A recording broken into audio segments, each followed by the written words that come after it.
Oi, gente, boa tarde. Boa tarde para todo mundo. Tudo bem? Como que vocês estão? Começando hoje mais uma live. A gente mudamos de data essa semana. Oi, Thiago. E hoje a gente vai falar sobre home office, as questões mais legais, previsão de lei e tudo. Boa tarde para vocês, boa tarde para todo mundo que está entrando aí agora. Olá! E hoje nós temos um convidado bastante. Boa tarde, Marcelo. Tudo bem, gente? Hoje nós temos um convidado bastante especial. Ele, Dr. Marlos, ele já vai entrar, juiz federal do trabalho, e ele é um dos responsáveis aí pelo texto da reforma trabalhista, né, de 2017. Então a gente convidei ele para participar da live hoje para a gente conversar sobre algumas regrinhas. Oi, Rose, sobre algumas regrinhas. Obrigada, Marcelo. De home office, né? Questões mais legais, entender a responsabilidade tanto do empregador quanto do empregado. Tá bom? Obrigada, Marcela. A gente já começa. Bacana, gente. Obrigada. Olá.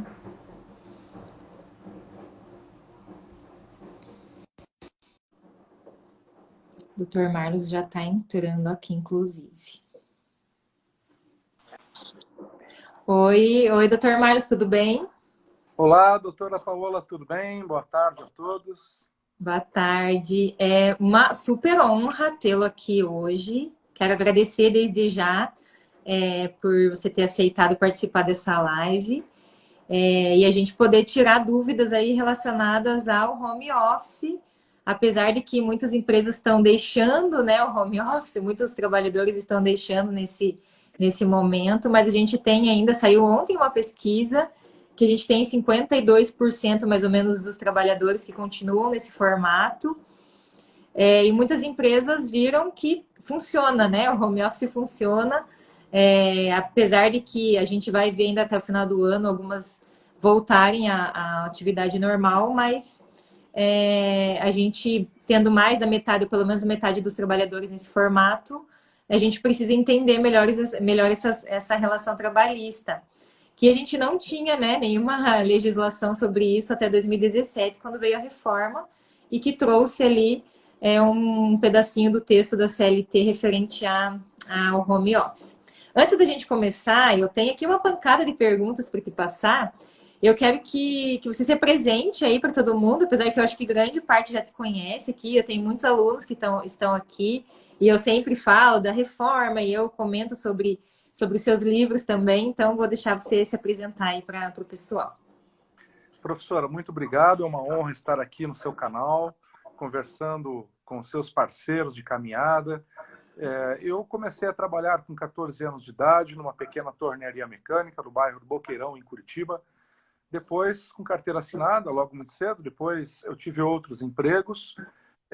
Depois, abri uma empresa de cosméticos, que foi vendida exatamente 10 anos depois para um grande grupo do Brasil. Quando, então, eu passei a me dedicar exclusivamente ao meu sonho de ser juiz. Desde que eu entrei para a faculdade de Direito, até antes disso, eu tinha o sonho de ser juiz. E como eu fui empregado e também fui empregador, o meu sonho sempre foi o de ser juiz do trabalho. Porque, na minha visão de mundo, eu via algumas distorções que eu gostaria, como magistrado, de poder contribuir para tentar corrigir. O que eu nunca esperava, né, é que, além de ter filho e plantar árvore, escrever o livro, né, eu escrevi alguns livros, inclusive sobre os erros mais comuns que as empresas cometem, e a gente vê isso todos os dias na sala de audiência, né? E, por acaso, esse livro que eu escrevi, que é o livro trabalhista onde as empresas mais erram, é esse aqui, ó, está na terceira edição, super atualizado, né? E não contém juridiquês. Eu tenho o costume de escrever sem linguagem jurídica para falar com os contadores, com a RH, com os empresários, microempresários, com o trabalhador. Então, é um livro que não tem juridiquês e está super atualizado com a reforma. Eu escrevi esse livro, dei algumas entrevistas na televisão, no rádio, para o Carlos Alberto Sardenberg, na CBN, e a Presidência da República, a Casa Civil, o Palácio do Planalto, me chamou para conversarmos sobre novas ideias para o direito do trabalho no Brasil. E saiu uma grande parceria. Nós escrevemos lá no quarto andar do Palácio do Planalto o embrião do que seria a reforma trabalhista. Também revigoramos a lei da terceirização. Nós tínhamos vários projetos parados no Congresso. A Casa Civil da Presidência da República elegeu um deles para tocar adiante. Nós repaginamos, revisitamos, reformulamos aquele projeto e então veio aí a terceirização geral ampla e irrestrita para o Brasil. Também depois na Câmara Federal, a convite do atual ministro do Desenvolvimento Regional, na época, deputado relator Rogério Marinho, eu fui o redator, fiz parte da equipe de redação da reforma trabalhista na Câmara, onde nós conseguimos abranger 209 mudanças na CLT e também na legislação trabalhista de uma forma geral. Aprovado na Câmara, o projeto seguiu para o Senado Federal, onde tive a honra de trabalhar junto com o senador Ricardo Ferraço, a convite dele, também como um dos redatores da reforma trabalhista no Senado Federal. Bem, eu fui também juiz auxiliar da presidência aqui do Tribunal do Trabalho do Paraná, juiz auxiliar da Corregedoria aqui do Paraná, juiz auxiliar da Corregedoria no Conselho Nacional de Justiça, morei em Brasília, então pela terceira vez, porque eu passei no concurso para juiz lá, então morei 3 vezes em Brasília, né? Fui juiz corregedor nacional de justiça, justamente na época da querida e inesquecível ministra Eliana Calmon, né? Fui juiz corregedor auxiliar dela, nacional de justiça. E, por fim, juiz auxiliar da presidência do Tribunal Superior de Trabalho, do TST, a convite do eminente, querido ministro Ives Gandra da Silva Martins Filho. Hoje, continuo como juiz do trabalho aqui no estado do Paraná, já há 15 anos, e atualmente lotado na Vara do Trabalho de Araucária, servindo exclusivamente ao posto avançado de Campo Largo, professora Paola. Sou professor de pós-graduação, inúmeras, centenas de palestras pelo Brasil, agora na pandemia, inclusive palestras digitais, né? E abri o meu Instagram, inclusive, desde o início da pandemia, para a utilidade pública. Tenho vários pequenos teasers, pequenos textinhos lá, pequenos vídeos de 1 minuto que explicam toda essa legislação que veio aí durante o tempo da pandemia, professora Paola. Muito bacana, muita experiência mesmo, doutor. E assim, eu posso dizer, eu já li, inclusive, o livro da Reforma, né, o amarelinho que veio depois. Eu li mais ele e posso dizer que realmente não tem nada de juridiquês lá, é super tranquilo de entender e de acompanhar assim, a leitura, é muito bom mesmo. E assim, Você comentou, deixa eu me atravessar aqui, você comentou já no início, professora, sobre o home office, que aliás é o título aqui do nosso encontro de hoje. E a gente ficou muito gratificado, né? Porque antes da reforma trabalhista, nós tínhamos o home office como regra praticamente na Europa, nos Estados Unidos. E quando eu dei uma palestra na Embaixada Americana do Brasil, eles me disseram, olha, as empresas americanas gostariam muito de ter o home office aqui no Brasil, mas nós não temos regulamentação. E isso, quando cai na Justiça do Trabalho, é uma insegurança jurídica completa que vai depender da cabeça do juiz. Então, não se tem nenhum tipo de regulamento, nenhuma segurança jurídica. Então, a reforma trabalhista, dentre as 209 coisas que nós mudamos na lei brasileira, uma delas foi justamente a possibilidade de regulamentar no Brasil o home office. E como diz o dito popular, a gente atirou no que viu e acertou no que não viu, porque nós nunca imaginávamos, aliás, ninguém imaginava uma pandemia desse porte, dessa natureza, e que a gente ia usar tanto o trabalho remoto, ia usar tanto o home office como nós estamos usando agora no Brasil. Exatamente, com certeza. E imagine se não tivesse nada regulamentado, né? Porque é um tipo de atividade que é moderna, vamos chamar assim, que já existe há um bom tempo, inclusive fora do Brasil, mas no Brasil a gente também já via, mas realmente a gente não tinha regulamentação. Então as empresas, elas ficavam, as empresas e os próprios empregados ficavam ali sem uma segurança de saber o que cobrar, o que não cobrar. E até hoje, com a legislação que a gente tem, já é difícil de entender muitas vezes, saber qual que é a responsabilidade de cada uma das partes ali na relação. Você vê, vou Já... te falar, ó, ser bem sincero aqui com você, vou usar de sincericídio, né? Uhum, Tem coisas que não entraram na reforma, olha, tem coisas fantásticas que entraram na reforma, como a possibilidade de pagar prêmio no contra-cheque. uhum, Honestamente, com toda humildade e respeito, isso tem o meu DNA, eu briguei muito por isso. A jurisdição voluntária, que é esse acordo que você leva pronto para o juiz assinar, também eu fui um lutador por essa ideia, né? Essa ideia tem diretamente ali a minha defesa. Por quê? Porque nós já temos a jurisdição voluntária no processo civil.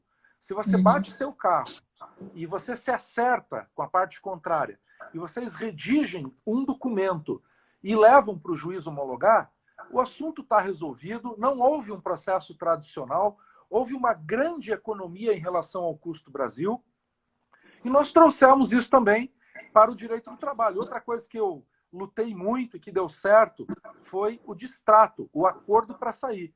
Até casamento pode terminar por acordo. Por que o contrato de emprego não podia? Ou o Uhum. patrão mandava embora e pagava tudo, ou o trabalhador pedia conta e não levava nada.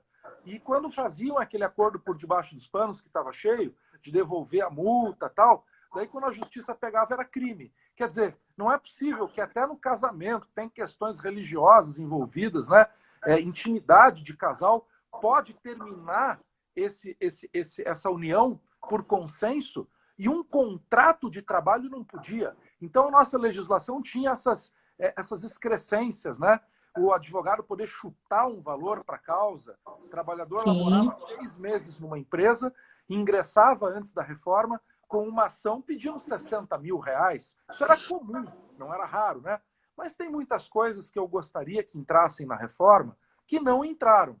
Como, por exemplo, como que a gente, né, como que o empregador remunera uma viagem esporádica de um trabalhador? Não tem nada na legislação. Então, se você realmente. tem, por exemplo, um vendedor, você é dono de uma fábrica de pipoca doce e tem 10 vendedores, e você quer mandar 3 vendedores para fazer treinamento de uma semana em São Paulo, e você quer mandar um vendedor para o Rio Grande do Sul para fechar um contrato lá. Como é que se remunera a viagem? Se vai de carro, se vai de ônibus, se vai de noite, se vai de dia, se vai de avião? Como é que fica lá? Como é que fica o controle de jornada nesse caso? Quer dizer, a lei é completamente omissa. E isso, infelizmente, não entrou na reforma, né? Outra coisa que eu gostaria que entrasse na reforma que não entrou, além da remuneração e das viagens esporádicas, né? A questão das férias. Veja, se hoje o patrão atrasa um só dia das férias do trabalhador, qual que é a multa? A multa do artigo 137 da CLT, que vem lá de 1943, é de 100%.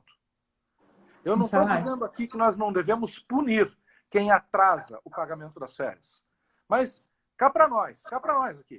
Será que é correto? E eu respeito a opinião em sentido contrário, altamente democrático, viu? De coração. Mas será que é razoável alguém atrasar um dia? Vou dizer aqui, ó, um dia. O pagamento das férias, a gente sabe que as férias têm que ser pagas 48 horas antes do cara começar a entrar em férias, beleza? Se você dá as férias no período certo, tudo direitinho, mas atrasar um dia o pagamento, já incide a multa da CLT. Quanto que é essa multa? 100%. Então, se as férias do cara seria de 3 mil, ele tem direito a receber mais 3 mil. Me parece exagero. Até porque vamos se colocar no lugar do pequeno empresário. Vamos imaginar que eu tenho uma pequena lojinha que vende chocolate. E a minha balconista tem que entrar em férias, deu ali a época dela tirar férias. E eu dei as férias para ela. mas eu atrasei um dia o pagamento. Daí, quando eu paguei, ela falou assim, olha, pela CLT eu tenho direito a receber em dobro. Peraí, mas então, vejam bem, se por um dia de atraso a multa é 100%, e se por 6 meses de atraso a multa também é de 100%, então eu vou falar com o patrão. Então agora fique aí. Então agora vamos cancelar a tua férias, já que está atrasado um dia, e eu vou te dar férias daqui 6 Daqui meses e vou pagar a mesma multa. Quer dizer, então a minha proposta na reforma, que essa não entrou, tá? Era que pelo atraso nas férias, poderia até ser de um dia, a multa seria de 20%, que já não é uma multa pequena. E para cada mês de atraso, ia somando mais 10% até limitar 100%, sem prejuízo de outras responsabilizações, né? Mas, Sim. infelizmente, isso também não entrou. Então, a gente mudou 209 coisas, mas ainda tem muita coisa para mudar. E até eu sei que não faz parte aí do tema, mas eu assisti uma palestra tua no começo do ano passado e tava para sair, acho que uma segunda etapa, inclusive, questão do adicional noturno, que também não saiu na primeira fase da reforma, que talvez ia mudar, e até você comentou a respeito dessa penalidade das férias mesmo. Então aí, né, a gente tem muita coisa para falar de qualquer reforma, né, trabalhista, muito legal tributária. isso que você está falando aí, professor. Ó, hora noturna reduzida. Quem que consegue fazer essa conta? Quem que entende esse negócio? Como é que pode a lei de 1943 desafiar o meridiano de Greenwich e dizer que a hora noturna não tem 60 minutos, tem 52 e 30?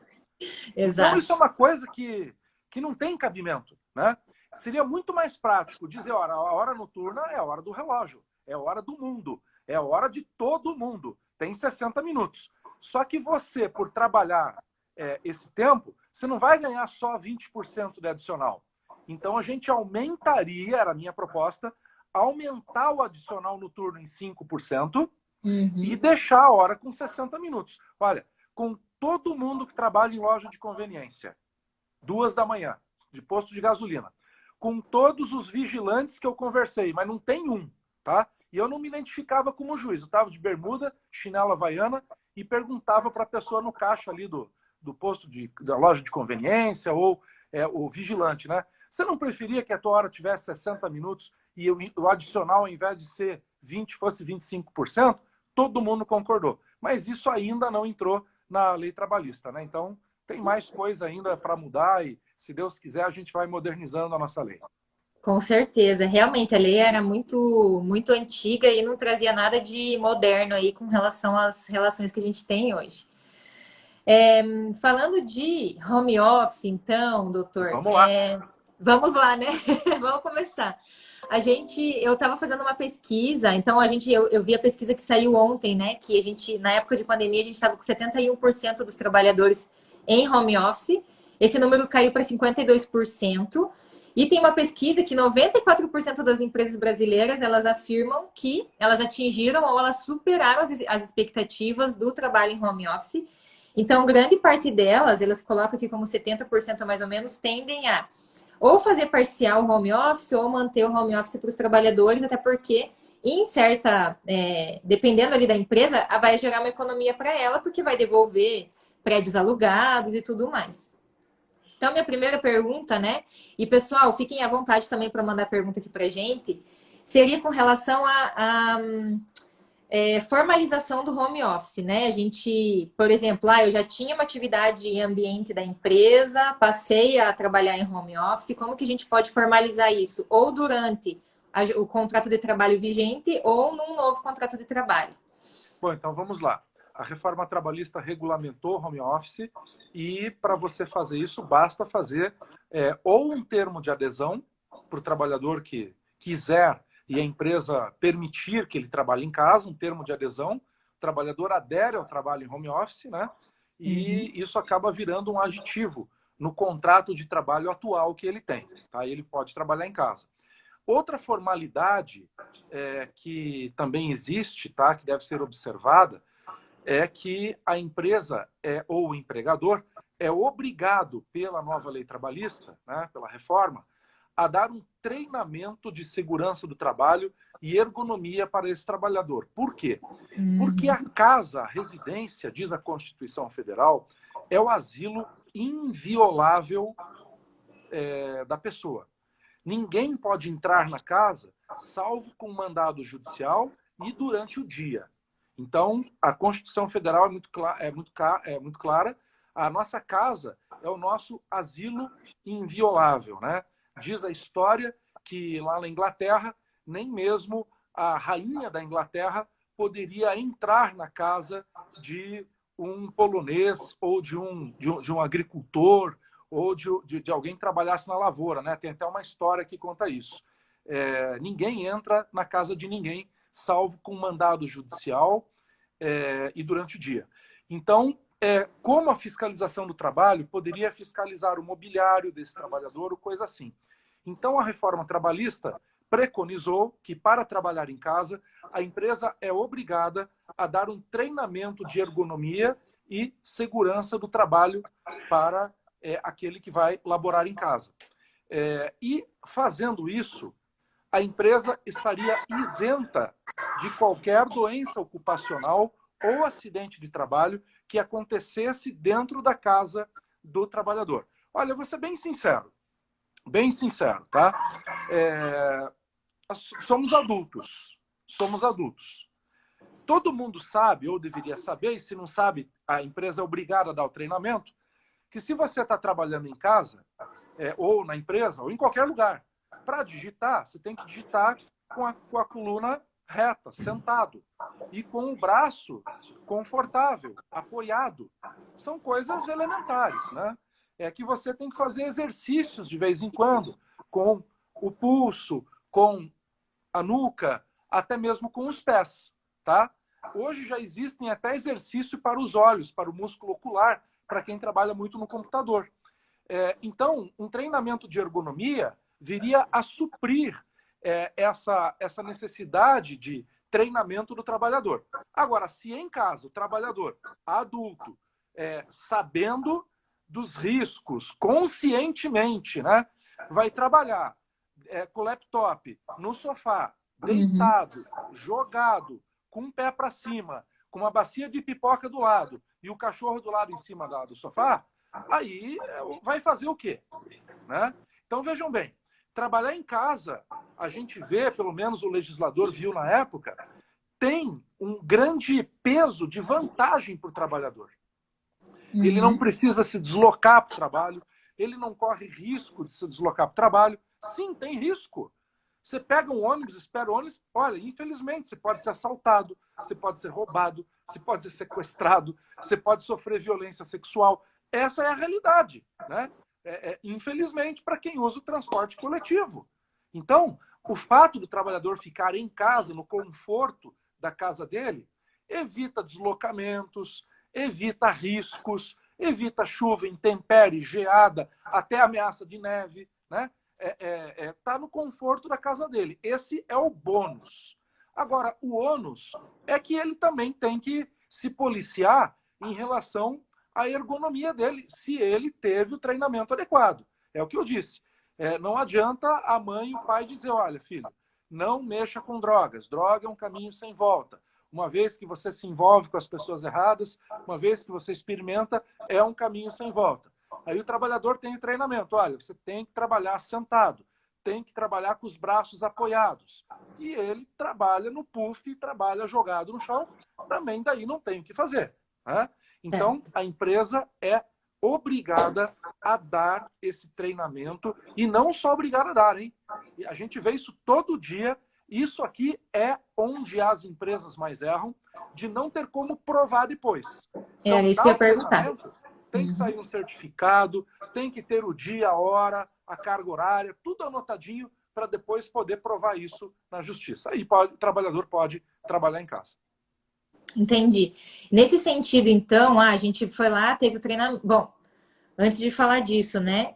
Muitas pessoas saíram em home office aí de um dia para o outro por conta da pandemia. E a gente teve lá a MP 927, que tratava que o empregador poderia não vou dizer obrigar, né? Mas colocar o home office, daí a gente não teria o acordo que a gente tem na CLT, né? Então a legislação ela tinha essa alteração e tinha a comunicação lá de 2 dias de antecedência. Nesse formato de home office por conta da pandemia, muitas empresas não tiveram tempo de fazer o treinamento. E a gente continua continua com home office. A medida provisória ela perdeu a validade porque ela não foi convertida em lei, então entrar em home office pela medida não serve mais. Como que funciona agora a questão do treinamento? Porque a gente já está em home office, mas não fizemos treinamento. Então, a questão é a seguinte: as empresas que adotaram home office com base na medida provisória 927, medida provisória 927 que não existe mais, né? Não está valendo mais, a medida provisória 927, pela urgência da pandemia, ela minimizou algumas regras, dentre as quais a de obrigar as empresas a fornecer um treinamento de ergonomia. Por quê? A interpretação que o legislador fez, olha, é mais seguro para o trabalhador ficar em casa trabalhando mesmo sem treinamento do que pegar o ônibus e ir trabalhar e se aglomerar justamente no momento de alta transmissão do coronavírus. Então, o governo fez essa ponderação e disse na medida 927, olha, durante a vigência da medida 927, você pode determinar unilateralmente que seu trabalhador labore em casa, em home office, então não dependeria de um acordo, mas o patrão poderia determinar o trabalho em home office e o patrão estava dispensado pela MP 927 de fornecer esse treinamento. Bom, a 927 caiu, certo? E quem começou a trabalhar em home office dentro da 927, esse é um ato jurídico perfeito, está valendo. Agora, quem for começar o trabalho em home office, agora depois que a medida 927 caiu, é obrigado a dar esse treinamento para o trabalhador. É obrigado. Tá? Se não der, e o trabalhador tiver uma doença ocupacional, sofrer um acidente de trabalho em casa, a empresa poderá vir a ser responsabilizada por isso. Entendi. Legal. Agora depende de acordo, né, professora? Porque antes, na medida 927, pela pandemia, podia impor. Podia dizer, olha, trabalha em casa e acabou. Agora não. Agora tem que haver um acordo entre o patrão e o empregado para haver o trabalho em home office. Bacana. E pensando nessa questão do treinamento de ergonomia, treinamento de bons modos, vamos chamar assim, dentro do ambiente domiciliar. Como que a gente... Existe a gente falar que tem acidente de trabalho dentro de casa? Ah, tudo bem, assim, pensando no horário, na jornada, no horário do trabalho, um acidente que tenha relação ali da pessoa cair da cadeira, não sei, né? Algo que seja bem natural do trabalho, né? Não que seja natural não cortar o dedo com uma faca, por exemplo. Então, a gente conseguiria, de repente, vincular algum acidente de trabalho nesse sentido com treinamento, né? Mesmo tendo treinamento. Bom, tendo treinamento, a legislação é expressa. Não haverá responsabilidade do empregador. Né? Legal. Então, se a pessoa trabalhar em casa, por exemplo, e tiver a lesão por esforço repetitivo, pela lei, não há como o patrão ser responsabilizado se o trabalho majoritariamente é em home office. E o trabalhador teve o treinamento adequado de ergonomia, de segurança e saúde do trabalho, para trabalhar em casa. Né? A lei é clara. Agora, pode haver alguma interpretação dessa lei por algum magistrado que venha eventualmente a entender que, dado a forma como ocorreu a doença ocupacional, mesmo assim a empresa possa vir a ser responsabilizada, onde nós já entraríamos num aspecto de insegurança jurídica, porque essa decisão iria contra a lei. Essa decisão iria contra a legem, como nós dizemos no direito. Mas ela é possível, sim, de acontecer. Legal. Bacana.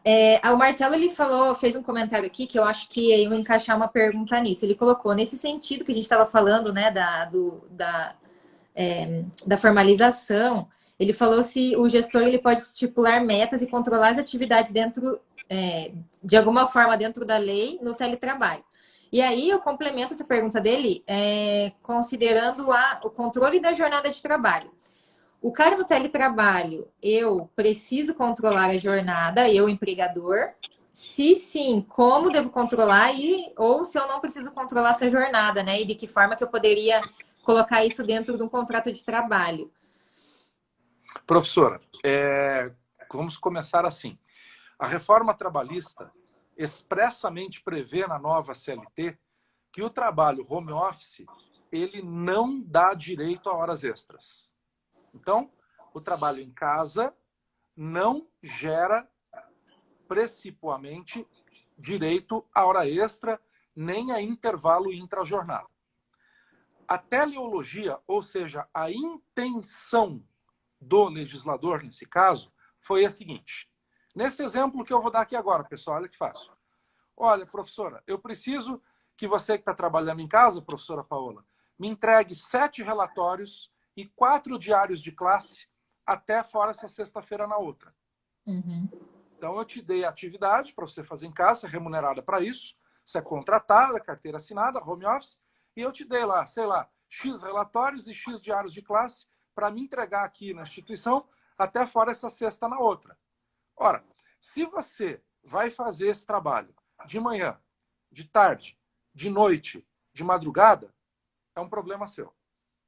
Se você vai fazer tudo isso em um dia só e os outros 10 dias você vai para a praia, é problema seu. Certo?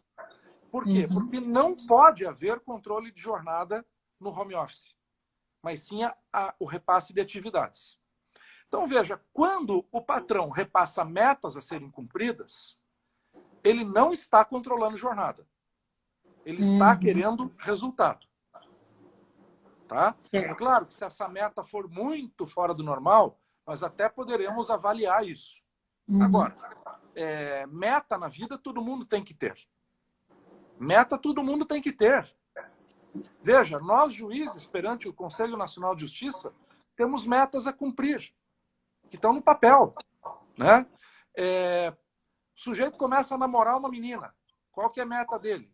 Noivar. Depois que vai noivar, qual que é a meta dele? Casar. Tudo bem, que tem gente que não é bem assim, mas a lógica é mais ou menos essa, entendeu? Então, Sim. todo mundo tem meta. Qual o problema de um trabalhador também ter meta? Né? Não há nenhum problema. O problema é se essa meta for aviltante. O problema é se essa meta estiver fora das forças do trabalhador. Aliás, a CLT autoriza, quando se cobram metas muito extraordinárias, muito acima das forças do trabalhador, autoriza até uma rescisão indireta, que ocorre Uhum. quando o trabalhador dá justa causa para a empresa, dá o cartão vermelho para a empresa. Né? Seriam metas aviltantes, metas estressantes. Agora, meta, todo mundo tem que ter. Né? Então, eu estou dizendo isso não pela pergunta que a colega fez, mas porque é muito comum nos processos judiciais, pelo menos antes da reforma, porque não tinha sucumbência, né? Então, Sim. todo mundo tentava para ver se cola, igual o nome daquele filme, para ver se cola, né? Meta, quero dano moral. Meta, quero dano moral. Meta, quero dano moral. Não é bem assim. Não é, mas não é bem assim mesmo, né? Então, meta pode fixar. Até porque, analise comigo. Vamos imaginar que nós não somos trabalhadores, que nós somos o patrão e que somos uma pequena empresa. Temos lá 8 empregados, tá? Poxa, eu já estou dando, como patrão, pequeno empresário, a oportunidade, a vantagem do trabalhador trabalhar em casa. Eu já não estou controlando a jornada desse trabalhador. Ele trabalha a hora que ele quer, do jeito que ele bem entender.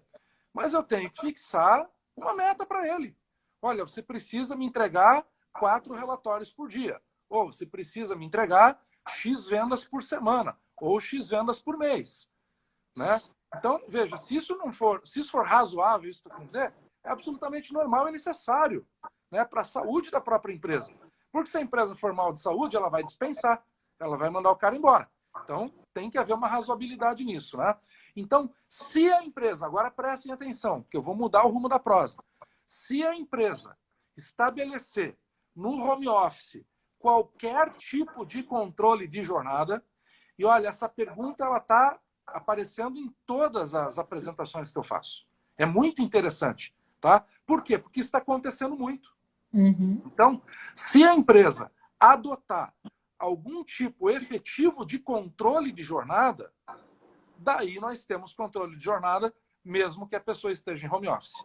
Então, se a pessoa está marcando ponto manual, está marcando ponto pelo sistema, a empresa está controlando o login de entrada e de saída, há sim um controle de jornada. E aí poderá haver horas extras. Então, qual que é a lógica do raciocínio? Vamos construir, para finalizar, o raciocínio assim. Home office, beleza. Contrato, todo mundo tem que concordar, tem que ter um treinamento de ergonomia para trabalhar em casa. Tudo certo, vamos para frente. Estou trabalhando em casa. Qual que é o segundo passo? Não tenho controle de jornada. Então, não tem hora extra. Opa, não, estou trabalhando em casa e tenho algum tipo de controle de jornada. Bom, se eu tenho algum tipo de controle de jornada, eu estou sujeito a receber horas extras. Então, a empresa tem que fazer uma opção. Ou eu dou liberdade para o trabalhador e cobro só o resultado e não cobro a jornada, né? Ou, e acho que a empresa moderna é isso, esse é o novo normal, né? Eu, quando fui industrial, olha, muito honestamente, eu dizia isso para os meus empregados. Esses dias tinha uma ex-gerente minha numa palestra minha, a Gisele, né? Freitas. E eu digo aqui em público porque eu dizia isso para os meus empregados quando eu fui empresário. Olha, terminou teu serviço, cumpriu a tua tarefa, pode ir para casa. Não precisa ficar aqui parado. Entendeu?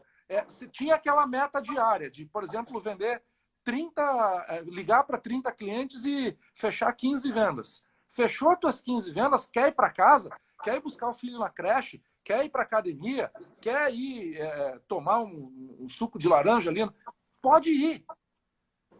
Vejam, qualquer empresa da face da Terra tem uma coisa chamada ponto de equilíbrio financeiro. Ela tem despesas, tem custos, e ela tem um X mensal ali, ó, que ela tem que atingir para dali para frente, depois de pagar os empregados, plano de saúde, vale transporte, vale refeição, impostos, aluguel, luz, água, telefone, IPTU, o órgão de fiscalização, que no caso de cosmético é a Anvisa, né? Alvará, prefeitura, contador.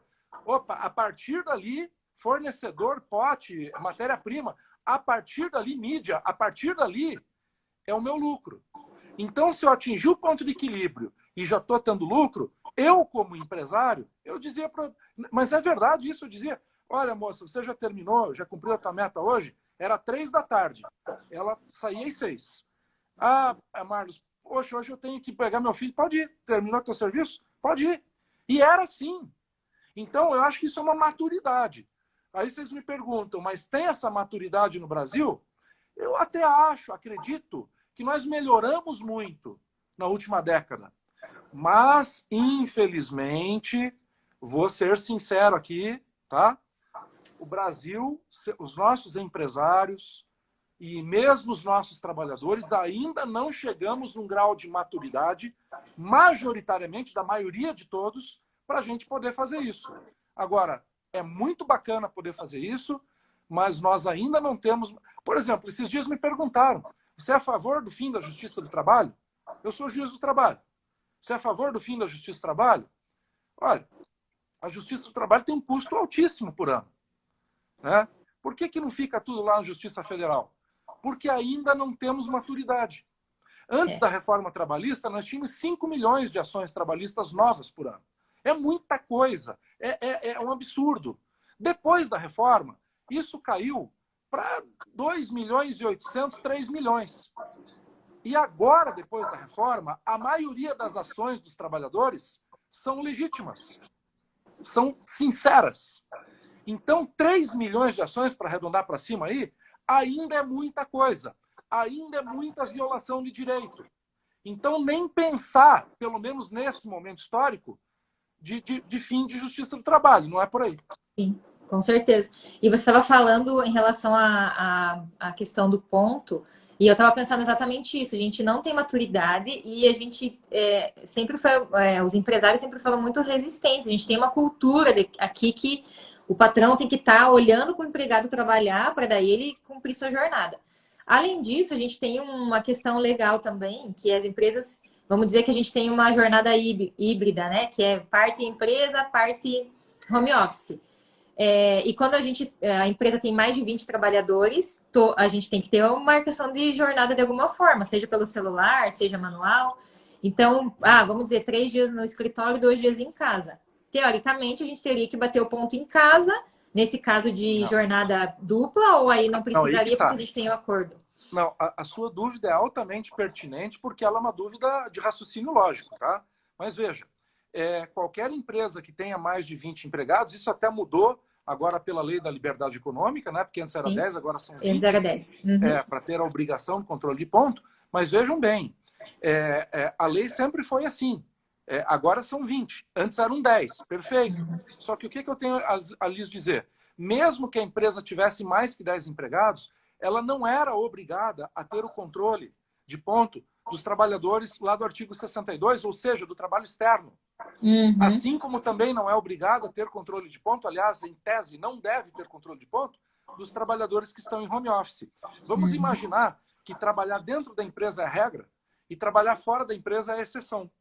Então, quem trabalha fora da empresa ou trabalha em home office não precisa ter controle de ponto, mesmo que a empresa tenha mais que 20 Mais de empregados. 20. A não Legal. ser que esses 20 trabalhem dentro da empresa. Então, vamos dar um exemplo bem prático para não ficar dúvida, pessoal. A empresa tem 22 empregados.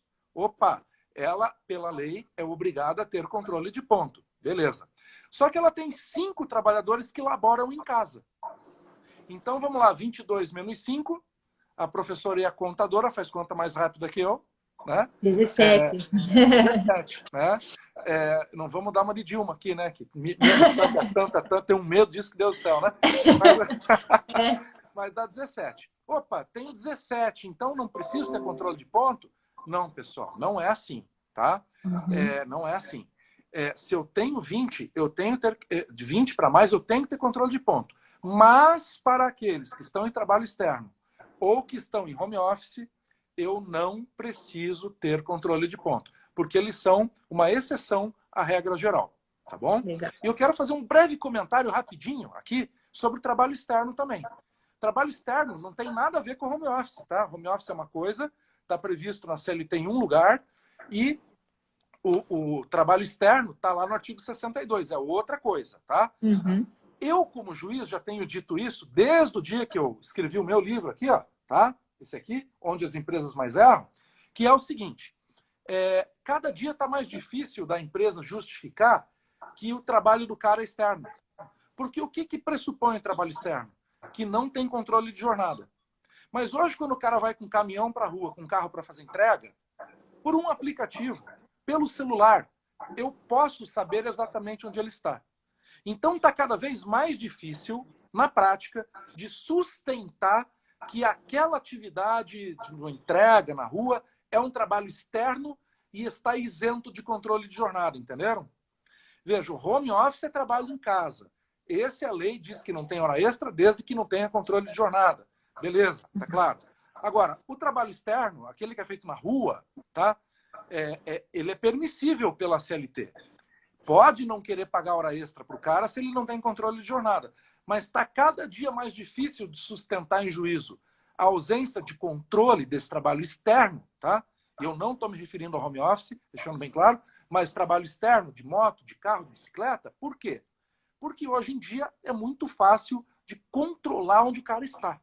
Então, embora exista na CLT o trabalho externo, está cada dia mais difícil de justificar a existência desse trabalho externo na prática. Beleza.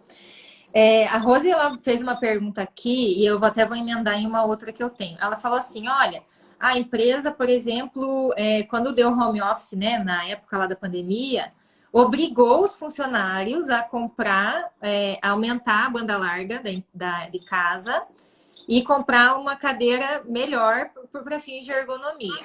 Uhum. E ela perguntou, e ela falou assim, logo depois da pergunta dela, ela falou, logo depois a empresa demitiu muitos funcionários que tinham realizado essa aquisição e esse aumento da banda larga. E ela perguntou se esse trabalhador poderia cobrar isso da empresa agora que foi demitida, já que a empresa tinha obrigado ela a comprar. Eu emendo a pergunta falando em relação a essa obrigação. eu até dei aula esses dias, tô dando aula de legislação trabalhista e a gente entrou bastante nesse assunto e os alunos falaram muito a respeito disso. De quem que é a obrigação de pagar as despesas da casa. Energia, Uhum. que aumentou, provavelmente, porque a pessoa fica mais em casa. Água, muitas vezes. Ou a banda larga, que ela teve que comprar, teve que mudar. Então, existe uma responsabilidade do empregador de arcar com essas despesas com relação ao trabalho dentro de casa, ou isso tem que ser um acordo entre as partes? Veja, pela reforma trabalhista, teria que ser um acordo entre o patrão e o empregado, né? Como eu expliquei lá atrás, nós, nós tivemos a possibilidade do trabalho em casa, o que é bom para o trabalhador. É um bônus para o trabalhador laborar em casa, por uma série de razões. Mas o acerto de eventuais despesas teria que ser feito pela lei entre patrão e empregado. Um acordo, ó, patrão, eu tenho uma banda larga lá de R$ 80, mas para a conta de serviço, vou ter que pegar uma mais cara lá que está 130. Vamos acertar isso aí, né?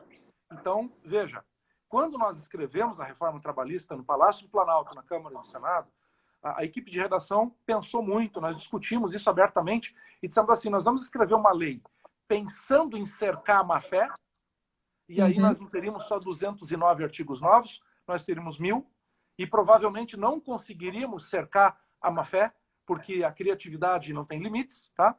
Ou nós vamos escrever uma lei de boa-fé, uma lei para os bons. Porque no Brasil é assim, os bons sempre pagam pelos maus. Exemplo, por que que o nosso cheque especial é tão alto? Porque tem um monte de gente que não paga. E aí eles jogam para os bons pagarem e acresce, né? Vamos pegar condomínio. Aqui no condomínio onde eu moro tem essa discussão. Vamos botar tartaruga, aquelas para fazer lombada, para diminuir velocidade dentro da garagem? Bom, eu ando devagar, tá? Até tem a música, ando devagar porque já tive pressa, né? Eu ando devagar. Poxa, os bons vão pagar por aqueles que correm, então, na garagem do condomínio? Então, no Brasil, nós temos essa mentalidade, né? Vamos punir todo mundo por causa de meia dúzia. É assim que funciona. É igual a jurisdição voluntária. Aquele acordo que leva pronto para o juiz homologar. Mas pode ter fraude. Sim, por causa de 5 fraudes. Nós vamos evitar 500 mil jurisdições voluntárias.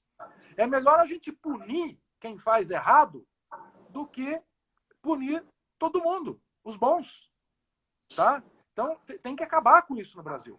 Então, eu estou usando esse argumento para responder para vocês que a gente colocou no texto da reforma trabalhista, apostando num determinado grau de maturidade das partes, que essa despesa seria acordada entre patrão e empregado. Né? Entretanto, no exemplo que a colega acabou de perguntar, olha, a empresa simplesmente mandou para casa, tivemos que contratar uma banda larga mais cara e, sei lá, 3, 4 meses depois mandou todo mundo embora.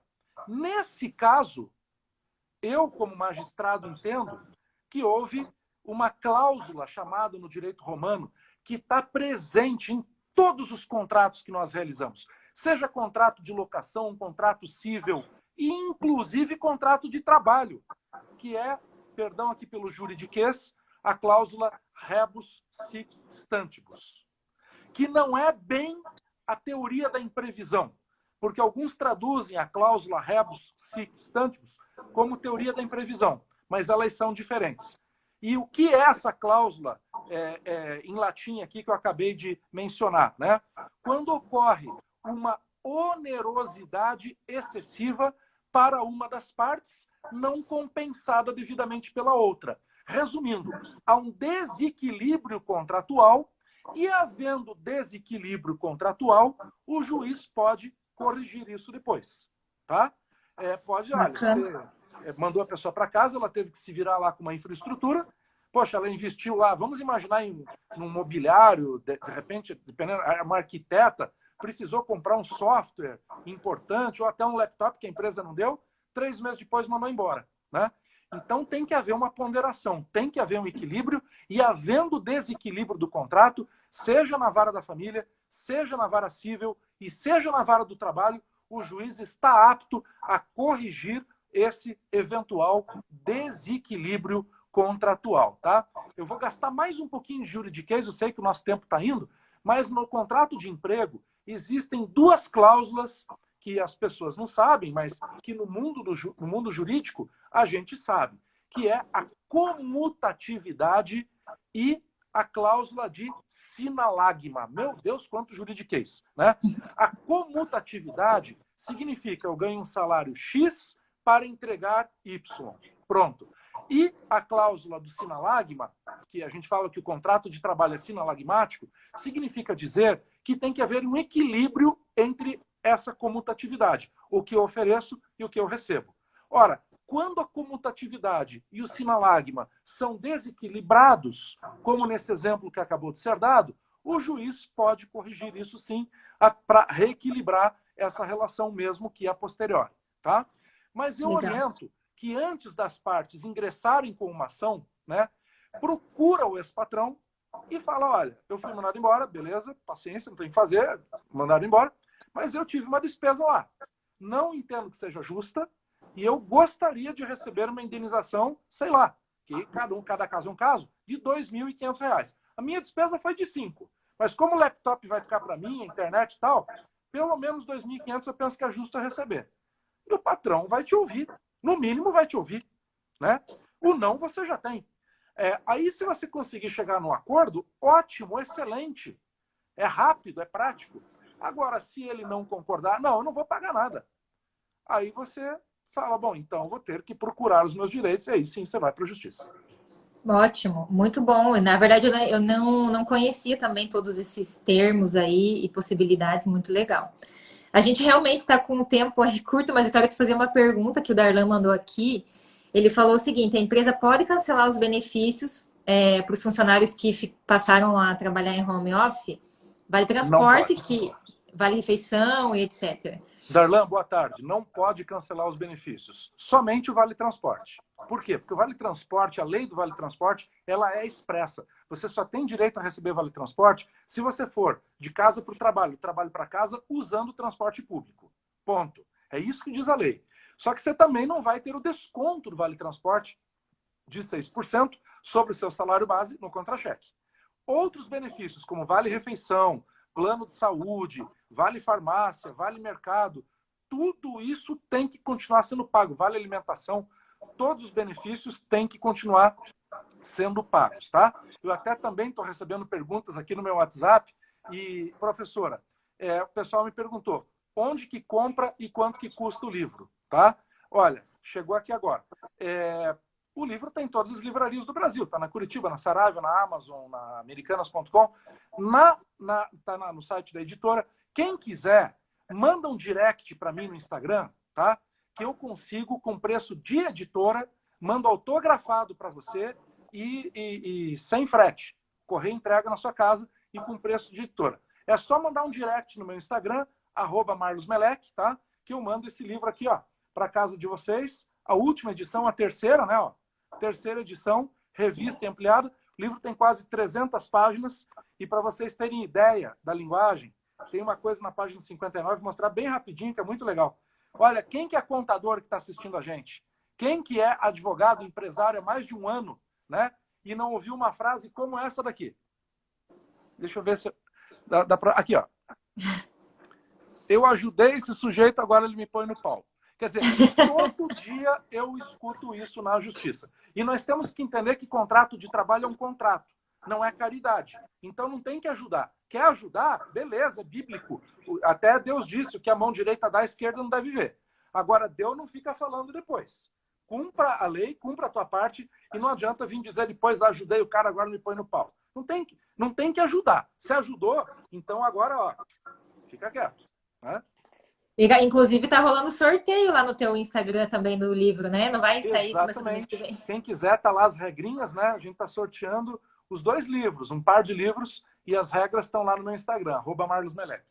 Bacana. Eu tenho, inclusive, os 2 aqui também, vou até mostrar meus Olha que 2 legal. aqui. E os 2 estão autografados. Esse aqui acho que é da primeira... É a segunda edição esse daqui.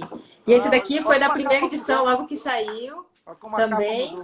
Legal. Autografado. O amarelo da reforma trabalhista. Sim, são muito bons. Eu uso bastante ainda os livros, então super indico aí para todo mundo que é empresário, né? Os jovens empresários estão começando agora e muitas pessoas começando novas empresas, então acho que vale super a pena. Doutor, eu queria, na verdade, falar mais algumas coisas, mas eu acho que não vai Quer dar fazer mais uma tempo. perguntinha? Eu respondo rapidão. Sei que o tempo está acabando. Eu Quer queria fazer? fazer, eu queria saber se dá tempo de falar bem rapidinho, a gente tem 4 minutos, sobre o dano existencial. Por que eu estou perguntando isso? Eu li, eu estava lendo num livro aqui e eu vi esse termo de que ele pode estar relacionado com danos morais, pensando sei lá, na cabeça da pessoa trabalhando em casa e perdendo ali condições de descanso, de lazer e etc. Se existe essa possibilidade de existir uma cobrança por conta do home office.